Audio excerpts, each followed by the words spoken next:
মানসিক রোগীদেরকে নিয়ে আর চিন্তার কোনো কারণ নাই। আপনাদের বিশ্বস্ত প্রতিষ্ঠান ব্রেন এন্ড লাইফ হসপিটাল, এখানে দীর্ঘ 25 বছর ধরে আমরা মানসিক রোগীদের ট্রিটমেন্ট করে আসছি। বাংলাদেশের যে কোনো প্রান্ত থেকে আপনারা যদি নিয়ে নাও আসতে পারেন, লিগেল প্রসিডিউর মেনটেন করলে আমরা নিয়ে আসতে পারবো। তো বাংলাদেশে আপনাদের বিভিন্ন জায়গায় আমরা দেখি আপনারা শিকল দিয়ে বেঁধে রাখছেন আপনার আদরের সন্তানকে কিংবা আদরের মানুষটাকে, অথচ জারপুক করতেছেন, বিভিন্ন কবিরাজের কাছে যাচ্ছেন, ডাক্তারের কাছে যেতে বিব্রত বোধ করতেছেন, মানসিক রোগ এটা বুঝতে দিতে চাচ্ছেন না। এই যে একটা লুকায়া রাখার টেন্ডেন্সি, এটা এখন আর জামানা নাই।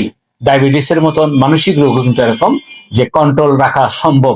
তো মানসিক রোগ এটা নিয়ন্ত্রণ করা সম্ভব ওষুধের দ্বারা।